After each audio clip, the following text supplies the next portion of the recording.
Now, from temperature, we're going to move to looking at the role of humidity. And of course, that leads to making clouds, and clouds sometimes drop stuff on us. So, precipitation as well. Thinking a bit about the states of matter, we can go back and forth between having a gas versus a liquid or a solid. Lower temperature and higher pressures favor putting our gas to a liquid or a solid. Higher temperature or lower pressure favor turning things into a gas. Again, water is the one thing that we see making these types of changes between liquid, solid, and gas significantly out in nature as playing a big role in meteorology.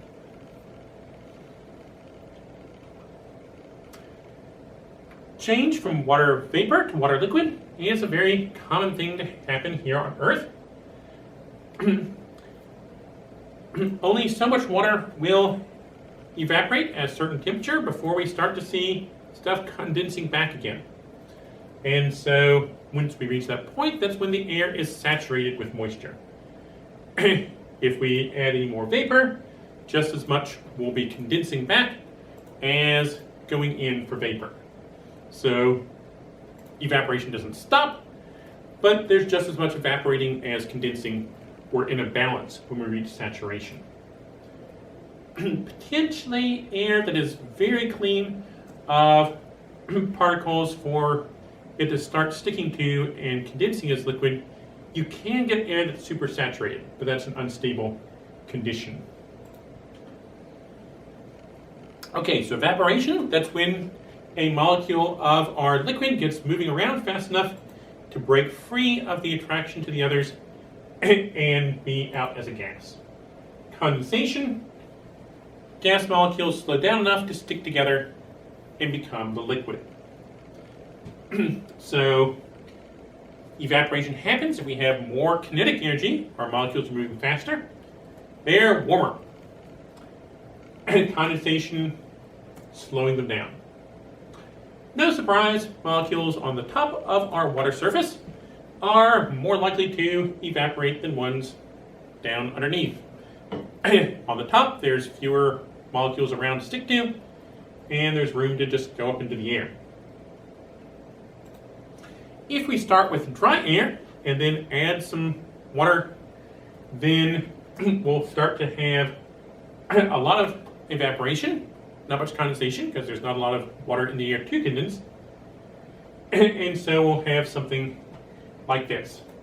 Lots of evaporation, little condensation. But as more has evaporated, we'll start to see more of that condensing back again. And so when we've got just as much evaporating as condensing, that's when we've reached saturation. Seeing that this takes a while, you may notice this on a cooler morning.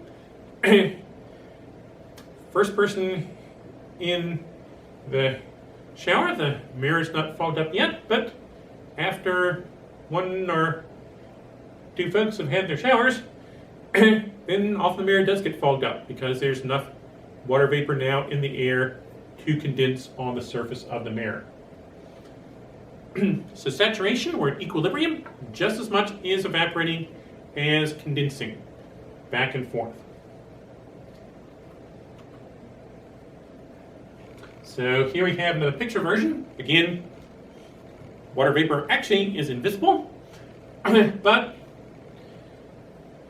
what you do not see here on the slide is not so helpful. So I've drawn a dashed line cloud to symbolize the water vapor in the air. So if we start with dry air, we put out our water, we'll start to get evaporation. Eventually, some of that's starting to condense again, and then we finally get to saturation where the two are balanced.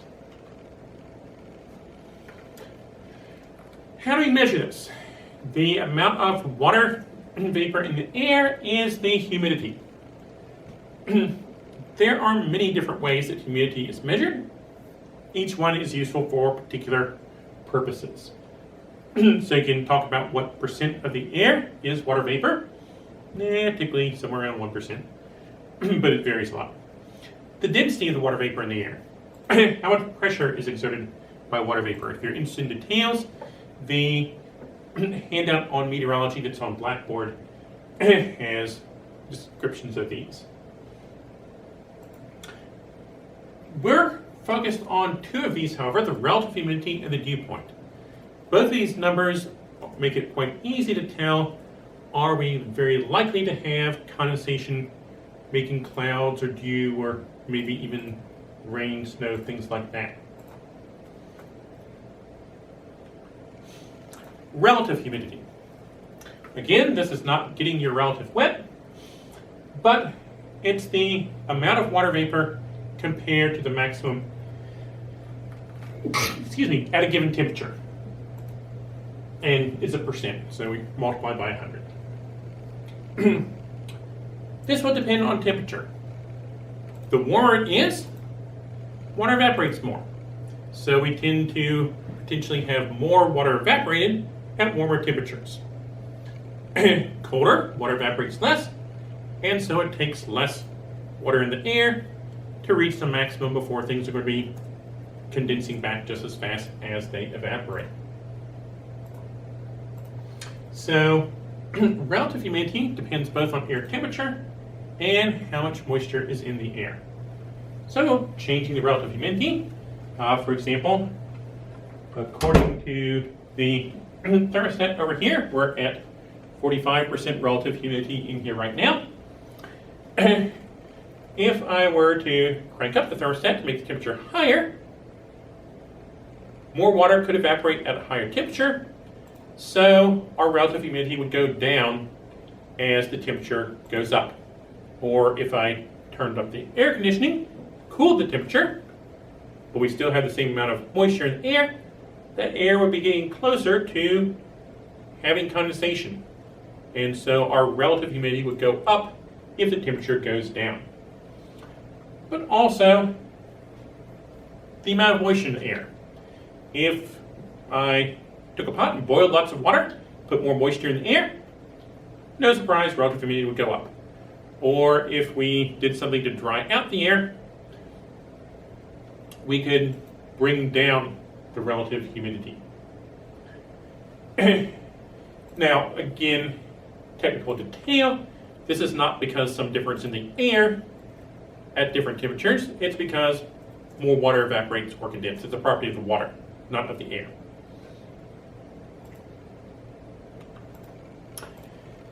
Dew point temperature is the temperature that we'd have to cool a particular sample of air down to in order to have that air become saturated. This is not affected by the temperature, but only by the amount of moisture in the air. And so it's a very clear way of looking at how much moisture is in the air, but also by comparing that temperature, what the actual temperature is, you can tell, are we likely to have condensation or not? So let's say the temperature, fairly standard room temperature, about 22 degrees Celsius. If the dew point were 7 degrees Celsius, that means you'd have to cool that air all the way down to 7 degrees before you'd have dew or clouds forming. So say if we wanted to make clouds or dew in the room, probably wouldn't be that great an idea, having it rain on the computers and papers and things. But if we did, we would need to cool the air down in here to the dew point. And then we would start to see the vapor condensing, making dew, making clouds, things like that.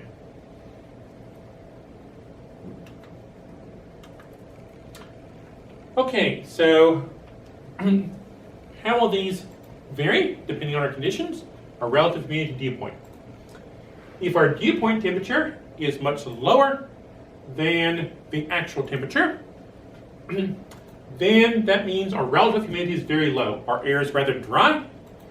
So rather dry air, you can cool it quite a bit and still not have enough moisture in the air to start making clouds. If the dew point temperature is only a little bit less than the actual temperature, that means the relative humidity is quite high. The air has almost as much moisture as it can for that temperature, and won't take much cooling to have clouds or dew or frost or whatever, depending on our temperature. If the dew point temperature is the actual temperature, then the air is saturated, 100% humidity, and we're probably seeing dew, frost, clouds, fog. It may be raining or snowing if we have 100% relative humidity. Dew point will not be bigger than the temperature.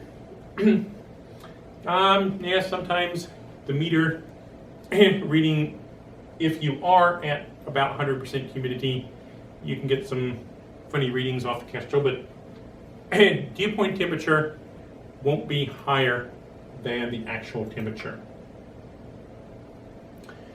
Low temperature at night, often that nighttime low is the dew point. If you encounter temperature and look at nighttime, okay, and at 9 p.m. the temperature gets down to, let's say, maybe it's a summer day and the nighttime temperature gets down to 20 degrees Celsius, and then it stays at 20 degrees Celsius for the rest of the night, and then warms up in the day. That's telling you that 20 degrees is basically the dew point temperature. And once it got down to that temperature, the air didn't get any colder. Why not? Remember the latent heat. When the temperature gets cold enough, then the gas molecules, instead of zipping around as gas, are starting to stick together as water.